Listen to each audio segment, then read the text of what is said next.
Mediterranean, mapping a way out of the crisis. And we have four distinguished speakers. And with the flyers order, the first one is that Carol Nickel.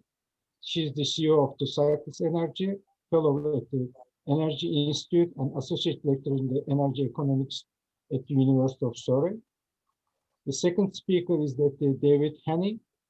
He is the former ambassador and the permanent representative to United Nations, former United Nations Special Representative for Cyprus. And the third speaker is that Harry Samatris, I think I pronounced it right, director of the Peace Institute at Oslo, Cyprus Center, and the senior fellow at the Global Energy Center Atlantic Council. And the last but not least speaker is that Öztürk Salgıtop.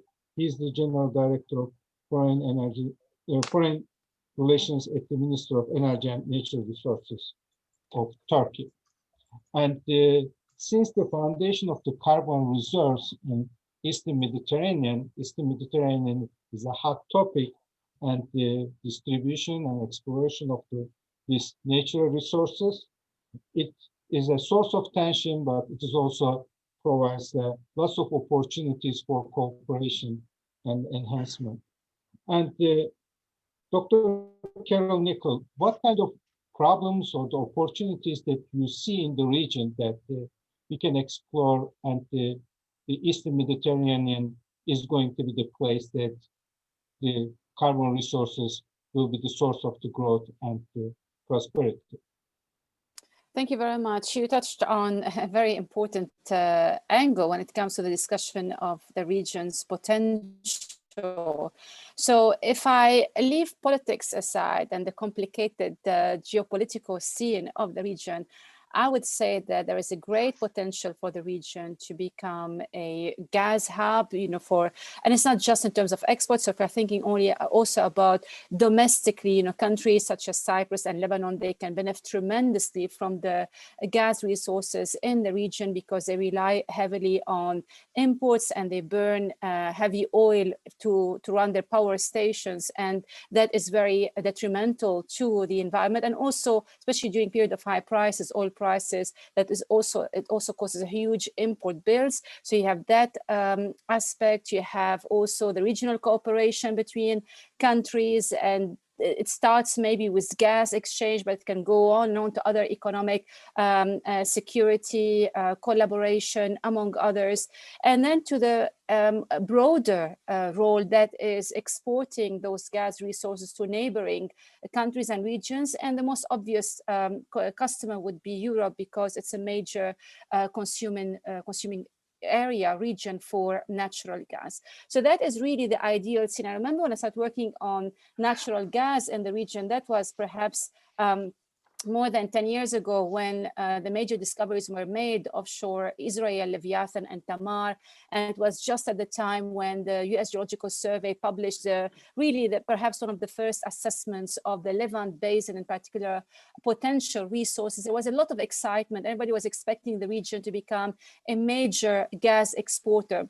But then when you bring into the picture the fragmented political reality of the region, you realize how difficult it is to capitalize on something as simple as domestically discovered or regionally discovered gas resources. So over the years, since 2009 and 2010, despite the discovery, despite the excitement, I have the feeling that when we talk about the potential of the region as a major exporter, especially to the European market, it has become as if we're chasing the end of the rainbow. And it's not because of lack of resources. There are resources there.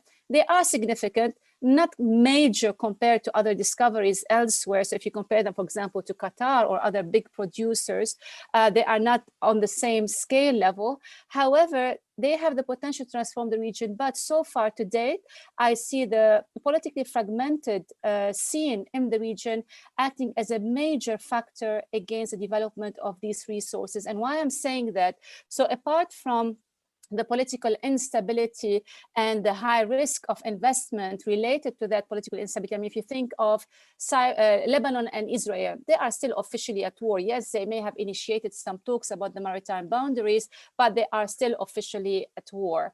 You have Cyprus and Turkey and Northern Cyprus issue. Also, the scene may be a little bit milder than what you have in Lebanon and Israel, but it's not really a major outcome. And that by itself creates complications, additional layer of complications with respect to the export route, because ideally you would have, for example, pipeline going to Turkey, from Turkey to Europe, because the infrastructure is there. But because of this lack of coordination and overlapping maritime borders, for example, exclusive economic zones, disputes, you will have to become more creative and find different ways, much more complicated and costlier ways to export the gas. And add to that the broader picture that the gas markets by themselves have been hit quite hard by COVID. Investors are more cautious than before in terms of allocating their resources. And to make life even more complicated, there is a climate change agenda, which is quite aggressive in Europe, which would be the natural market for gas from the region. So for this, I would sum up my contribution by saying that if you want to understand whether projects from the Eastern Mediterranean will play a role regionally and globally, you have to answer three questions. Do they pass the market test? Do they pass the political test? And do they pass the climate test? And it's not a la carte menu to choose from. They have to meet these three requirements. And only if you answer yes to all those three, then you got the answer to the potential outlook of gas exports from the region. Thank you, Carol. The second speaker is going to be the Lord David Haney. And Lord Haney, when we look at the Eastern Mediterranean, at the heart of the sea, we see the Cyprus island, and it is a source of the tension. And what do you think that Cyprus can play over the region to provide the kind of opportunities, or is the source of the tension? So what do you think the role that the island is going to have? Yes, well, thank you very much. And I very much concur with what the previous speaker said. And what I'm going to say, I'm afraid, is also a little bit pessimistic, and for many of the same reasons that she adduced. I mean, during the 7 years that I was the British government's special representative for Cyprus, which was from 1996 to 2003, I certainly became familiar with the geopolitics of the Eastern Mediterranean. How could I not, when the Cyprus problem and the failure so far to find a solution to it lay at the heart of the cat's cradle of intersecting and often conflicting interests in that part of the world. Of course, the Cyprus problem wasn't the only issue at stake. Think only of the conflicting views of Greece and Turkey over their maritime and aerospace boundaries and the application of the United Nations Law of the Sea Convention. But what could, I think, be said without contradiction then, and what remains, in my view, true today, is that no way will be found out of the crisis that we're discussing at this webinar without a solution to the Cyprus problem. Put simply, that is a sine qua non. And that certainly was the view of the Greek and Turkish foreign ministers with whom I worked most closely, George Papandreou, Ismail Cem, and Abdullah Gül. Now, as I worked my way around again and again, around that circuit of Athens, Ankara, the two sides of Nicosia, Brussels, and New York, I was, of course, always on the lookout for some new element which might ease the deadlock over the four-sided Rubik's Cube of which the Cyprus problem was composed: territory, governance, property, and security. Unlike Alexander the Great, I didn't have a sword to cut the Gordian knot, and nor did anyone else, as was demonstrated in 1974.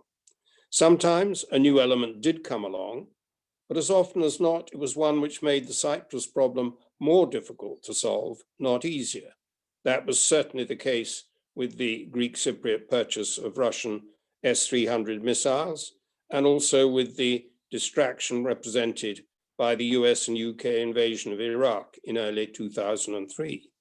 Both those developments diverted time and energy when they were most needed. And then, after the defeat of the Annan Plan in the Greek Cypriot referendum of 2004, and after I myself had ceased to have any role in the negotiations over Cyprus, a new element did come along, the discovery of substantial deposits of natural gas in the exclusive economic zone around the island of Cyprus, which at first I thought, and I hoped, could be a genuinely positive new element. Why so? Well, for one thing, it met a concern of the Greek Cypriots, who of course were more prosperous than their Turkish Cypriot neighbors, that they would end up, the Greek Cypriots, paying the lion's share of any costs arising from a settlement of the Cyprus problem. And that would have been hugely helped, of course, by these gas deposits. And then the economics, and this is what the previous speaker quite rightly brought out, the economics of developing the gas deposits pointed so clearly towards a shared approach between the two sides of the island, given that a pipeline to join up with Turkey's already existing links to the rest of Europe would clearly have left a much larger share of the profits from the gas to the peoples of Cyprus than would be the case if it had to be exported through a pipeline such as the one contemplated from Cyprus to Italy, or if you contemplated alternatively a liquefied natural gas solution. But as invariably seemed to be the case with anything related to Cyprus, the politics trumped the economics. And what should have been a new element bringing the two sides closer together became in reality a new bone of contention. And that's where matters rest just at the moment. Now, the UN Secretary General is consulting all the parties concerned whether the conditions exist for resuming the search for a solution to the Cyprus problem. And Turkey and the Turkish Cypriots are suggesting abandoning the 40-year agreed approach based on a bizonal, bicommunal federation and looking instead to a confederal arrangement based on two independent sovereign states. Now, in truth, this is not a new idea at all. It was always the preferred solution of the late Rauf Denktash, with whom I discussed the matter endlessly and fruitlessly. And it was the present foreign minister of the TRNC who came to the European Council meeting in Copenhagen in December 2002 and destroyed the last hope of getting the Annan Plan through before Cyprus joined the EU, still divided. Is there any reason to believe that this approach, now supported by the recently elected president of the TRNC and his foreign minister, that approach has any more chance of success now, except of course as a spoiler, which it was then? I really can't see any sign of that being so. Are the 5 permanent members of the UN Security Council who have voted innumerable resolutions supporting a bizonal, bicommunal federation about to stand on their heads? I don't think so. Is there any sign of Greece and the Greek Cypriots moving in that direction? I really doubt if there's any chance of that. Now, if I'm right in my judgment, then there is, in the long run, no alternative to resuming the search for a solution on the basis already agreed between Denktash and Kyprianou back in the 1970s. No alternative, that is, which might provide a way out of the geopolitical crisis in the Eastern Mediterranean. Without that, alas, I have to say that the crisis will continue and it could possibly worsen. I'm sorry to end on such a pessimistic note, but I have to say that no one has ever lost money for being pessimistic over the Cyprus problem. Thank you very much. And I hope Professor Samitis has a better or the more optimistic view about the role of this island on the Eastern Mediterranean. And if we have kind of the resources that we will be able to use to make the region more prosperous and the wealthier and the more peaceful region. Hocam, my definition of a pessimist is an informed optimist. So I think I'm going to concur with the previous speakers, I'm afraid. With your permission, I'd like to echo what has been said, but what I'd like to do is make a few very brief comments broadly on the region, and then focus on, in a positive way, as you say, on what could be done, what the way forward could be. Lord Hanna will remember that when Andrei Gromyko was asked back then, when he was Foreign Secretary of the Soviet Union, to describe relations with the West in one word, he said good. And when asked in 2 words, he said not good. That later was, I think, dubbed by Süleyman Demirel as well. But unfortunately, this is the situation. My submission is that we desperately need to go 30,000 feet up, if you like, and look at the regional framework, because a lot of the time, I think our efforts tend to be important, but very fragmented, if you like. And so like connect the bits and bobs around in search of pragmatism, if you like, regarding where we stand. Because I'm afraid what I don't see is realism in where things stand, the situation on the ground. I don't see the sense of urgency that, to my mind, is very pressing, simply because things are changing in unprecedented ways. I would suggest that we desperately need not only to think outside the box, but possibly rethink the box itself, because it hasn't led us very far. And I would also suggest taking the lead from what my dear friend Carol was saying earlier on, not to take things for granted, simply because things are changing on the ground. So this situation on the ground, I think, is characterized by a number of geopolitical realities, be it Syria and Libya, and obviously the Cyprus issue and bilateral relations between Turkey and Greece, and so on and so forth. But unfortunately, the norm rather than the exception in the region is conflict.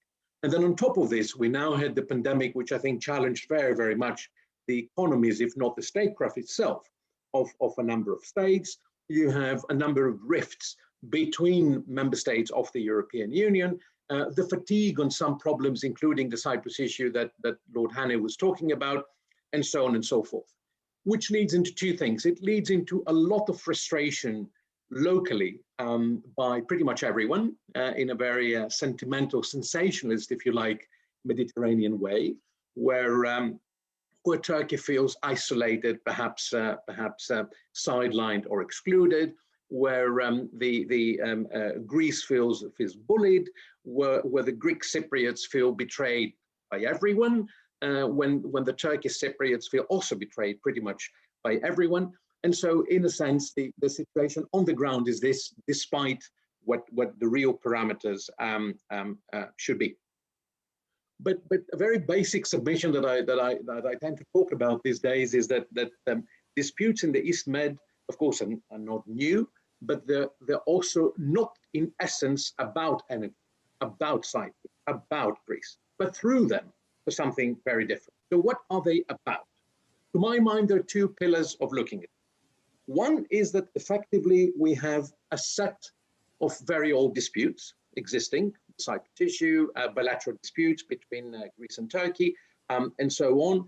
And then you have new issues like energy, like maritime delimitation issues, superimposed, if you like, on these existing issues, which means that every day that passes sees the accumulation and addition of new disputes on the basis of existing ones that make the cumulative resolution exceedingly difficult, if not impossible. At the same time, you have now issues that have escalated, if you like, from the localized conflict between all these to an Eastern Mediterranean multi-level, multi-layer, multi-actor, multi-issue conflict stretching the power struggle that, if you like, exists in the region, that has to do with anything from the isolationism of the Trump administration, even before the absence of the Obama administration, to a vacuum that was created and others tried to fill. So you have a first level, if you like, of the pre-existing disputes, such as the Cyprus issue, such as the Greek-Turkish bilateral disputes. Then you had another layer on top, like energy and the delimitation issues. And then you have a third layer with all the other disputes taking place in the region, like Syria, like Libya. And the cumulative effect of these two is that all actors become entrenched in these new issues. And so in a sense, Greece or Cyprus might become pawns in the chess of relations between, let's say, Turkey and Egypt. But also you have other third states like France, like Italy, being very much part of it now because of their independent interest and stakes that very much affect the existing disputes. And the second very, very important, I think, pillar in all of this is that it has very much to do with the broader picture of the future, and in particular what future looks like for EU and Turkey. I'm going to be very blunt if my speakers allow me to say that this has to do with what Turkey wishes to be when it grows up, what the European Union wishes to be when it grows up. Is it a geopolitical union? Is it a union with a security outlook? And effectively what the possible framework of relations between the two can meaningfully be in the future. Through the relations with some of the member states, in a sense, what kind of a meaningful relationship of mutual interdependence can we set for the broader set of Turkey-EU relations regarding the future. We could do two things. I can either go on with some concrete suggestions, or I can stop here if we're going to come back with the way forward, where I'm just going to make 5 very concrete proposals for that. Up to you. Probably we are going to have the question and answer sessions, but if you like to make the comments right now, you can, and Dr. Salvatore may have a chance to address those, but if you like, you can make it. Thank you. No, I can gladly. I'll try to keep it very short. In a sense, I'm talking about constructive suggestions, if you like, beyond the usual, and there are 5 very concrete suggestions. One is try to be constructive through deconstruction. Deconstruct illusions, deconstruct expectations, deconstruct myths in the region that reign. I'm afraid that in this region, we're dealing more with fighting ghosts and perceptions rather than realities on the ground. We have people believing on an energy bonanza for the future. They believe, contrary, that the world wakes up in every morning with schemes to take them apart and deconstruct them. They're convinced of the monopoly of legality, of friends and foes. So I think we should do good by deconstructing domestically all these perceptions and expectations, make it very difficult to come to an understanding. The concessions needed, compromises needed, and I'm afraid that in both the Greek and Turkish languages, compromise has primarily, if not entirely, a negative connotation. So first suggestion, be constructive through deconstruction. Second, as I said, conflicts won't be solved. The disputes like the Cyprus issue, like the bilateral Greek-Turkish disputes, have now escalated to a level where, to my mind, they have become existential, if you like, in a polity. They talk about a territorial integrity and issues of justice and national pride and so on and so forth, where concession is also very difficult. So a concrete suggestion might be to move away from an attempt to solve the disputes to an attempt to manage them. Lord Haney was referring earlier on to the process of rapprochement after '99 with Ismail Jem and George Papandreou and all. This was the best 10 years, not ideal, but the best 10 years of recent history in the countries, simply because it was a mode of management rather than solution. And that led to the establishment of a climate of rapprochement that was transformed to public level and so on and so forth. This time, if we do that, but add perhaps an element of institutionalization that was missing back in '99, we might have a way forward. So I'm very glad the two are talking about through this the new bilateral talks, but I don't necessarily see anything coming out of it in the immediate future. So suggestion number 2, move from solution to management of disputes.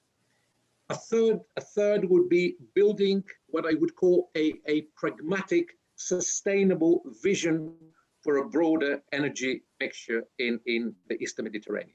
The Eastern Mediterranean and the Middle East are together understood by the UN to be the #1 area on the planet where climate change is taking place the fastest. And so in a sense, we desperately need to facilitate, to inspire, to enable, even to fund, if you like, an energy transition, a green energy in the Eastern Mediterranean. And I think it's in the great interest of the European Union to do so for a number of reasons, for its own sake, for the region's sake, for getting a say, if you like. The EU does not have many tools, but it does have money. And so funding of this and inspiration might actually do within a framework that would bring everyone together, including, of course, importantly, Turkey and all the other regional states. Even from a hard power politics point of view, it would give leverage. The 4th of 5 suggestion would be that I'm glad that Carol brought it up in a pragmatic way. I think even before the pandemic, it became very clear that East Med gas might not necessarily be competitive internationally or at the European level. But still, there is a way forward. It's not to deconstruct the importance of the East Med gas. However, we need, I think, a new mindset. The new mindset, and I very much concur with what Dr. Nuttler was saying, is to have this new mindset of local usage, if you like.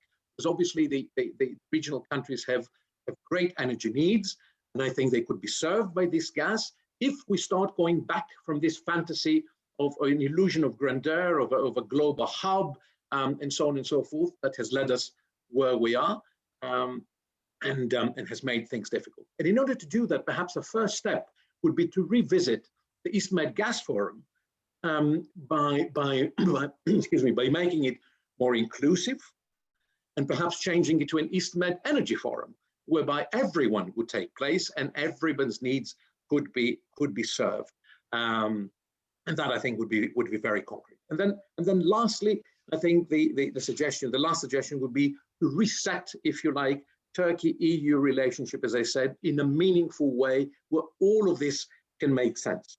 We need, I think, a framework for the future Turkey-EU relations on a 2-level approach. One would be first to establish a transactional cooperative framework based on shared interests and goals, a functional, if you like, Turkey-EU relationship.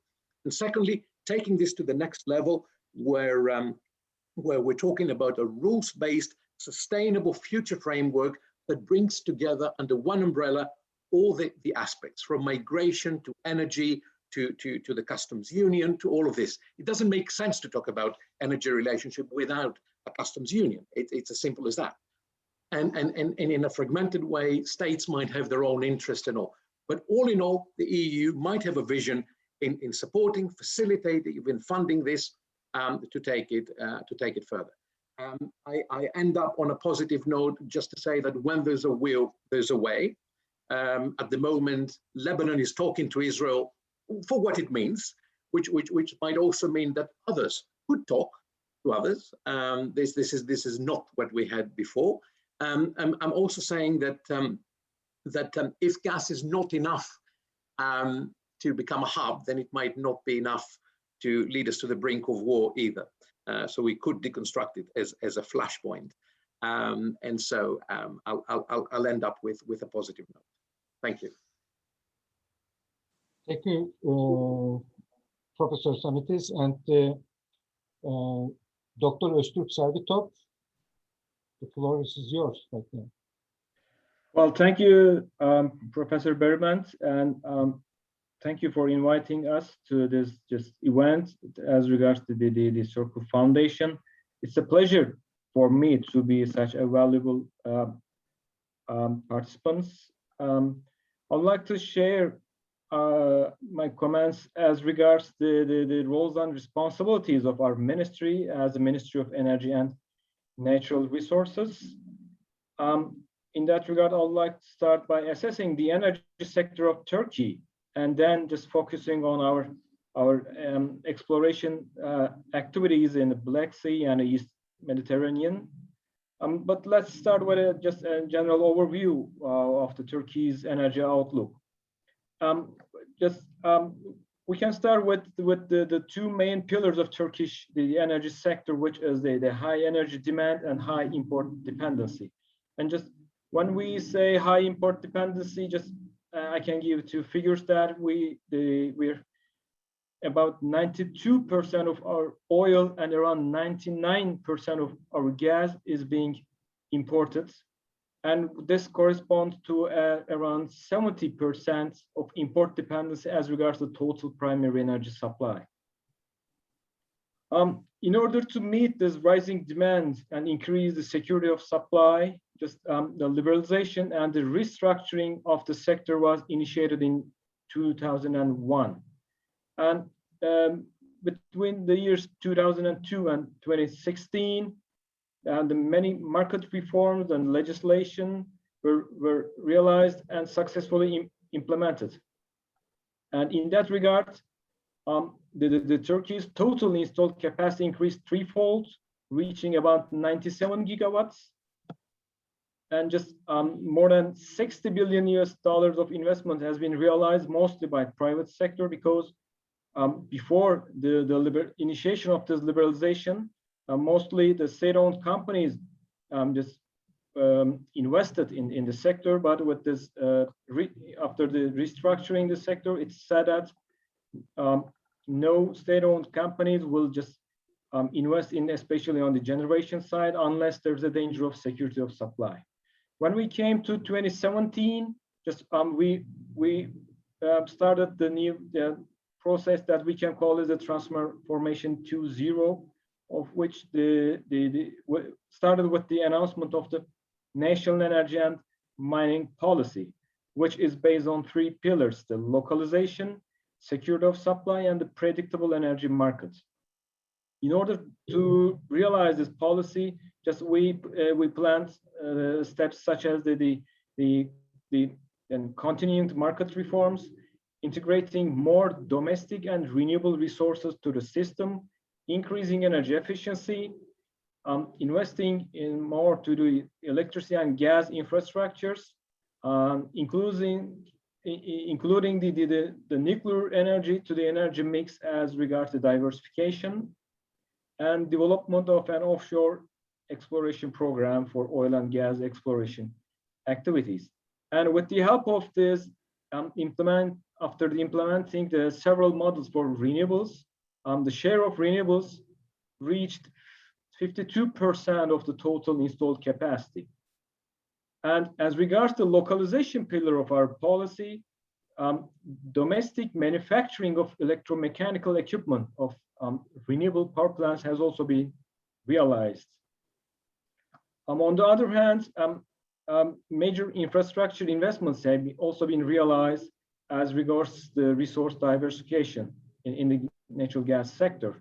And with these investments, actually almost 50% of our natural gas supply can be met by LNG. With the introducing 2 FSRU plants, increasing the capacities of current LNG terminals, and increasing the transmission capacity of the system. Moreover, we have been continuing to investing in the natural gas storage capacity, which is currently about 4.5 BCM, and our goal is to reach around 11 BCM of storage capacity, which will correspond to around 50% of our gas demand. Turkey, we consumed last year about 48 BCM of gas, and currently Turkey is the 4th biggest gas market in Europe. As regards the exploration activities, we have been ongoing the onshore and offshore activities as regards increasing the domestic production. And in that regard, 3 drilling and 2 seismic research vessels have been added to our country's inventory to carry out these activities. And currently Turkey is the only country in the region carrying out the exploration and drilling activities by its own vessels. And the first concrete result of this recent exploration activities is the discovery of around 400 BCM of gas in the Sakarya gas field in the Black Sea, which is ranked as the biggest offshore discovery in 2020. When just considering the current demand, the discovery in the Black Sea will be able to meet around 30% of Turkey's annual gas consumption, and we are expecting to have that gas by 2023 to reach it to our gas network. Moreover, actually, we believe that such discovery will make a serious contribution to the reduction of our country's import dependency. As regards to the Eastern Mediterranean issue, as also mentioned by our some of our panelists, it is one of the most promising areas, and actually, unfortunately, it contains conflicts and cooperation dynamics in regional and global context. But I have to mention that as the Turkey's energy diplomacy is driven neither by pure commercial interest nor by security of supply concerns alone. Actually, support for commercially viable and technically feasible international energy projects constitutes the main pillar of our energy diplomacy. And we believe that energy projects present unique opportunities exceeding the region to raise the bar for regional peace, stability, and the trade among the world. We believe that the gas and all such hydrocarbon resources plays an important role in promoting peace, stability, and prosperity. And in that regard, we have demonstrated this several times during the past decades that how energy can be used as a tool to promote peace and prosperity. We have developed several projects such as TANAP, which is the backbone of the Southern Gas Corridor. Moreover, Turkish Stream was realized, bringing again the Russian gas to the Europe. Moreover, the Baku-Tbilisi Erzurum and the gas pipeline and the Baku-Tbilisi-Ceyhan crude oil pipeline, those are historic projects. Bringing the Caspian, the hydrocarbon resources to the world market. At this point, actually, the versatile and positive energy policy of Turkey, which it attributes importance to both its own and European supply security, should be considered as a chance for all parties.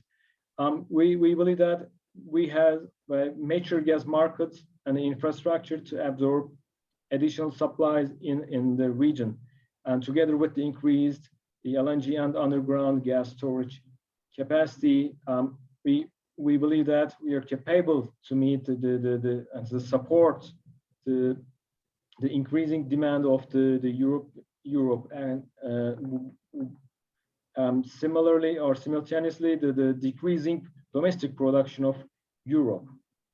On the other side, actually, while investing as regards to infrastructure projects, as regards to predictable energy market pillar of our policy, we established the Istanbul Energy Exchange in 2015 as the first natural gas trading platform in the region and generating daily price signals.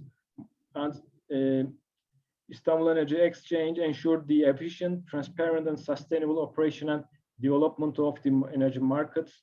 And several tools were introduced, such as the weekdays and weekend products, and as regards to continuous trading, gas trading platform. Considering the geopolitical position, the existing physical and market infrastructure, and the goal of becoming a regional gas trading center, we believe that the Turkey is going to facilitate to secure the transportation of the gas in the region to the world market with the optimum cost. In our view, to realize any regional project, the three conditions should be met. The project should be politically viable and economically and technically feasible. Within this framework, we believe that the Turkey is the best route to provide the transport the hydrocarbon sources of the region to Europe. Just before concluding, I just want to also mention that our goal is to increase liquidity in the market and provide reliable, flexible, and competitive gas to the market. In that regard, we believe that being an energy trading center or a hub is closely related to the actual capabilities and infrastructure of our country, and we believe we have the most of these topics as Turkey. Thank you. Thank you. And there are a couple of questions, and if the audience is interested, they may post the questions. And if the question is asked to a particular speaker, it will be wise to mention it. And the first question that I read that, do you think that the Eastern Mediterranean crisis could be solved without including Turkey into the Eastern Mediterranean gas forum?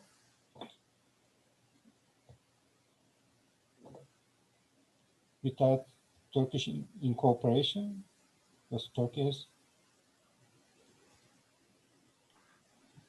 Dr. Salvatore? You asked me, sorry. Yes. Well, actually, we believe that as our President Erdogan also just proposed an international conference to address these issues in the Eastern Mediterranean. Actually, we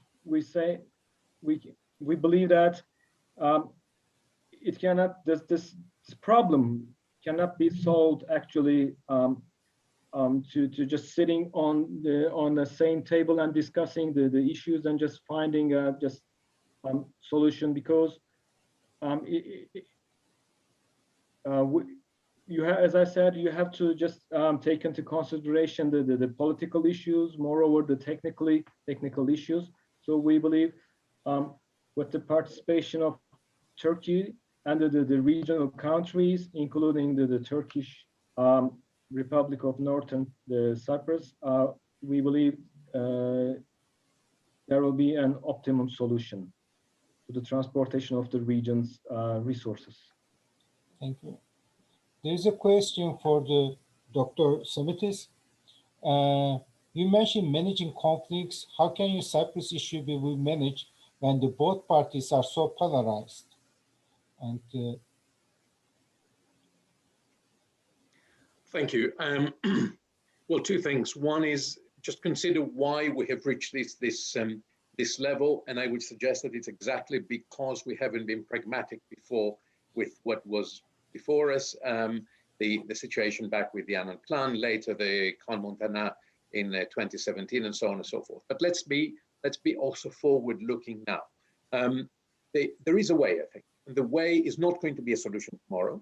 The way, to me, is to establish what I would call linkage politics on the ground in Cyprus. Part of the problem is that the two communities have been alienated so much, where there is very little, if any, contact between the two.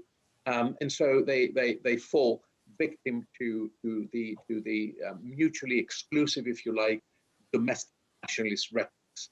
I think a way out would be to try and establish linkages between the two communities at the bottom up rather than the top down level. That is, ways of practical interdependence between them that would tackle issues on the ground. Environmental issues. Environment doesn't recognize any borders. Issues of health, like now during the pandemic and so on and so forth, paving the way towards cooperation in other areas. So if you like, going beyond what we had before with confidence building measures that were of a very limited applicability, taking this to the next level of establishing meaningful linkages between the two communities, and then hopefully that will bring cooperation where the communities themselves will be asking their political leaderships for more rather than the other way around. Professor Hannon, because I have to leave in 5 minutes, and I saw one of the questions related to LNG and pipelines. So if you don't mind, I can address that very quickly. But first, before I do that, I would love to repeat what Professor Harry said about this, to getting rid of the illusion of grandeur. And this is absolutely right, and focusing on domestic needs, such as, and I mentioned earlier, Cyprus and Lebanon. But let me tell you a little bit more about Lebanon in that respect. I will never forget when the very first few years, and even it lasted until quite recently, I would say, the main discussions whenever people talked about Eastern Mediterranean and potential gas discoveries offshore Lebanon, they were talking in terms of exports. At a time when we have a serious deficit in terms of power supply, domestic energy needs are in shambles. I mean, it's really a mess. So I never understood why this focus solely on the export. And not only that, we have also unfortunately built the illusion that lots of thousands of jobs were going to be created in the country by the sector, and none of that happened. And now we're left with hundreds, if not more, of graduates desperately looking for a job. So yes, we have to focus, perhaps give more priority for domestic needs, but decisions there have to be based on more sensible objective rather than just trying to score political points. With respect to the competition from LNG and whether pipelines will make sense, well, it all depends on the cost, right? So if I look at the East Med pipeline, for instance, I'm not quite sure I'm convinced of the economics. And that's why, in my opinion, this pipeline ticks the box of political interest, right? It doesn't really make much sense economically speaking, and also from a climate change perspective, it's still, you know, it's a fossil fuel project. So I'm not quite sure there's a strong rationale behind the East Med beyond politics. But however, at the end, this is price signal. That said, I have to say that the outlook of East Med became murkier, and maybe perhaps it was just bad luck first when the shale revolution happened in the US, and that changed the whole dynamics of gas markets, brought to the market a lot of LNG, you know, cargoes that were heading to the US end up in Europe, and that put downward pressure on prices. So whatever a price outlook you had at the beginning, you know, in the beginning of exploration in the East Med has changed, should be revised significantly. And now recently with COVID-19 impact, it curtailed everybody's spending ability, from governments to investors, private sector. So that makes it even more challenging for these projects to go ahead. But just to conclude on that question, because they asked whether long-term contracts will still be valid. For those of you who are not familiar with this, you can trade gas under many mechanisms, but two of them very popular are either on the spot market, so you buy whatever the market gives you, or you enter into long-term agreements. The long-term agreements are still very, very popular because they secure certain supplies for a long period of time, and therefore they play an important role when it comes to security of supply. So we're not going to see this evaporate anytime soon, but definitely we're seeing the proportion of gas traded on the spot market increasing because of this change in dynamics. So to conclude, it's very important not to look at what's happening in East Mediterranean in isolation of what's happening in the global gas situation, because that will have major implications on potential export route. And on this slightly optimistic note, if I can say, I'm going to say thank you very much for having me with you. And I'm sorry I have to rush because I have a TV interview scheduled quite shortly. Thank you very much. You're welcome. There is a... Could I say something at this stage? Please, go ahead. Yeah. I mean, we've been talking quite a bit about managing the situation in Cyprus and around Cyprus, which I take it to mean a polite way of saying that we aren't going to get a solution to the Cyprus problem, so let's try and manage it. Well, the first basic truth is that we've been managing it for 45 years, quite successfully, actually, by the UN peacekeeping mission, by the series of attempts to solve the problem, which have not succeeded, but which have probably prevented it getting worse. So there's management at what I'd call a minimum level has already taken place and is still taking place, and certainly must not be sacrificed. Then there's management at a higher level, which is what was referred to as the confidence building measures. That have been tried again and again, the return of Varosha and all the various other ideas for confidence building measures.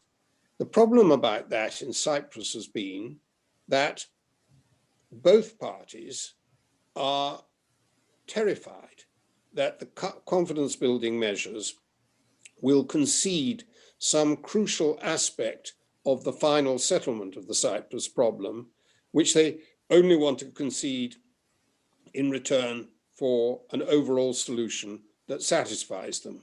So in the end, the confidence building measures always collapse.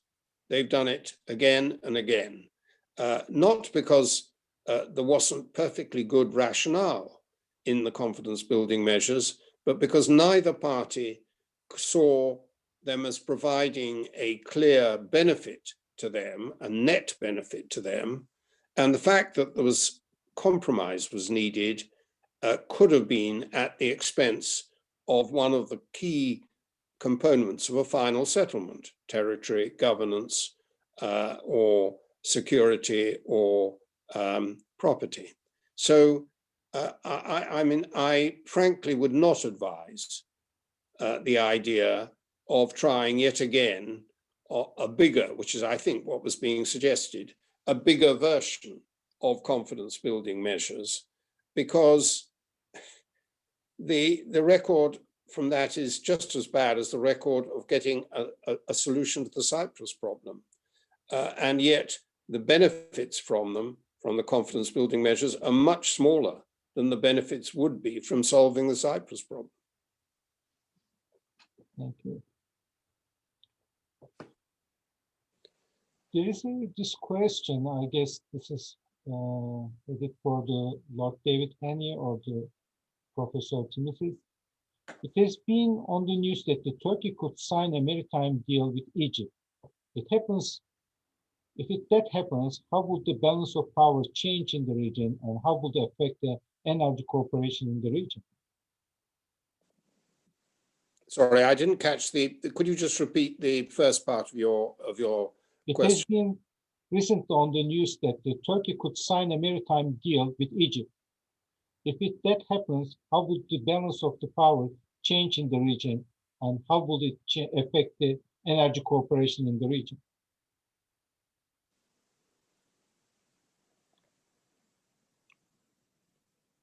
I don't know who you're asking to answer that one.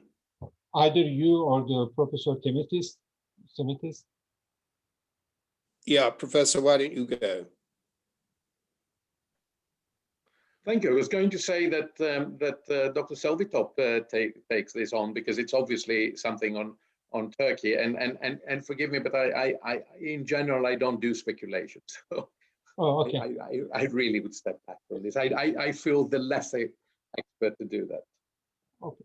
Well, if I may just make comments that yes, our Minister of Foreign Affairs just made such an just announcement during yesterday. I also read this. If such a deal will be made actually before, and this is my personal view, of course, the diplomats know this better than us, of course.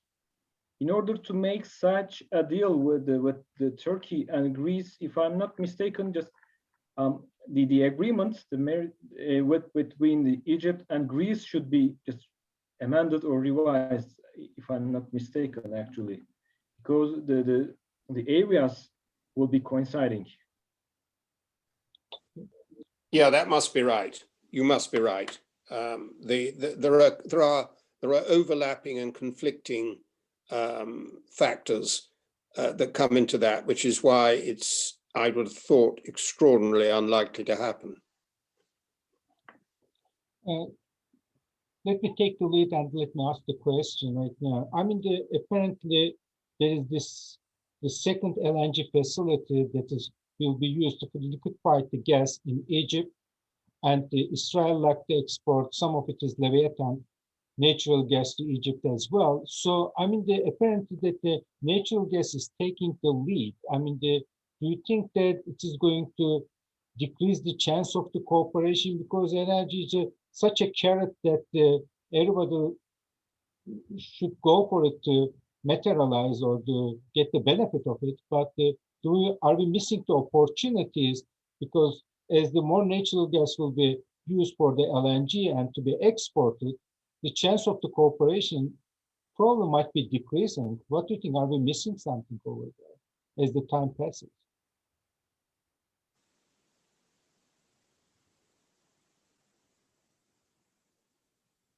Dr. Timitis, what do you think? Well, there are always ways for cooperating. I think this might be one of them. My fear is that until now, nearly the totality of this discussion, including very importantly, the alleged East Med gas pipeline, has been nearly exclusively political, to the point of having very little, if any, grounding on the economics, on the technical issues, and so on and so forth. So I hear a lot of these discussions. First of all, I'd like to see them materializing, because I'm not quite sure. We've been hearing about pipelines of the kind for a good decade now, and it hasn't happened. But if the basics for it would have been political, I would be very skeptical. The end result remains to see what is the. And let me take half a step back. To my mind, given the situation now, in particular in Europe, the question should not be whether there is gas in the East Med, but what to do with it. The premises on which we built our rhetoric for nearly a decade now has been, I think, now rendered obsolete. The East Med gas could not possibly compete in Europe because Europe is flooded with gas, because there is an unprecedented low price at the moment, and so on and so forth. So this is going to affect things, because the political rhetoric is one thing, but gas is not developed by countries. It's developed by companies that need to invest. They need to have final agreements for markets and purchases, and I haven't seen this happening. If the gas is going to be going to Egypt in order to facilitate the huge Egyptian needs is one thing, but then again, its efficacy on other areas is limited. If it is going to be combined with the Egyptian gas in order to take it elsewhere, I think there is a very long way for establishing relations and markets that will first have the agreements to buy it and then conclude it. So I think we're a long way from this, and I would suggest that this is still a speculation. But don't you think that the natural gas that will be developed is going to be much more a spot market, because the demand is so volatile, and there is a demand in the region, like in Lebanon, Jordan, and Palestine. So in order to make it a long-term commitment, do we have enough gas in the Eastern Mediterranean? I think there might be enough gas to use at the moment to service the energy needs of the countries. But if we went up, as I said, 30,000 feet, then you see that the whole of the Eastern Mediterranean holds about 70 TCF of gas, including all the huge reserves from Egypt. That is comparable to 1,100 TCF of gas from Russia. So obviously this in and by itself, and I think you're the energy economist, but I would suggest that this in and by itself shows us that the only possible market for that gas would be a local market, including everyone, Egypt, Turkey, and so on. So if it is going to be the local market, it is not going to be a catalyst in a sense that it is going to speed up the peace process. Well, for the time being, unfortunately, gas everywhere has been unfortunately, as Lord Hannay was saying earlier on, rather than having been used as a platform for reconciliation, paving the way towards cooperation in other fields as well, has rather been rendered yet a new link in the chain of established conflicts, because it has been seen through the prism of this. That's why I was suggesting that we need a new mindset, if you like, an all-inclusive way in the East Med, through a forum that would bring in every country. Just to be constructive again, cooperation is a bit like cholesterol. You can have good cooperation and bad cooperation. So if cooperation as it stands at the moment is designed or ends up in being exclusive, then I think its chances of reaching a full potential are limited. I think it should be inclusive as a matter of principle, and then we have a good basis to proceed. Apparently, we are almost done. And if you like to add 1 or 2 sentences before we end the webinar. Yeah, well, just one point, which I'm not an energy economist, but I did spend quite a lot of years also advising British Petroleum, BP, on the development of a gas field in Indonesia. And the thing that immediately struck me was that although what several people have said about more gas being sold spot than in long-term contracts is probably correct, that more will be, the fact is you can't develop a gas field on the basis of the spot market. You can only develop the gas field on the basis of long-term contracts. That's where you get the bank loans for the billions of dollars that you have to spend to drill the hole and build the pipelines and so on. And that was certainly the case in this gas field in Indonesia, which I was advising BP on their corporate social responsibility to the people who lived around where it was being developed. But it was very clear, and I'm sure that the spot market has expanded. I'm sure it will continue to expand, but that will not provide the money that you need to develop the gas, the fields and the pipelines. Just Professor Berman, I will also just make my last comments regarding the gas, the utilization of natural gas in the region. After the Paris Agreement and after the trend of the Green Deal, we have been just witnessing that the several countries, especially the developed ones and also some regional countries, have been announcing their just climate neutrality, the targets, the decarbonization targets. And although in some of the countries in the region still have some electrification problems, but the energy mix of the countries in the region will change in the medium to long term. They will just start producing just the electricity more from the renewables, and while increasing the share of renewables as they are the intermittent source, their needs for the utilization of the consumption of gas will be increased.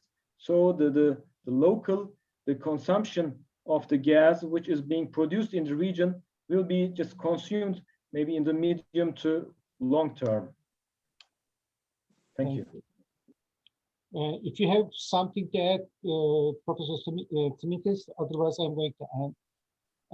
Thanks for everyone for the participation. It was a lively and informative meeting. I want to thank everyone, including the center. Thank you very much. And have a nice evening. Thank you. Thank you. Thank you. It was a pleasure. Thank you. Good evening. Thank you.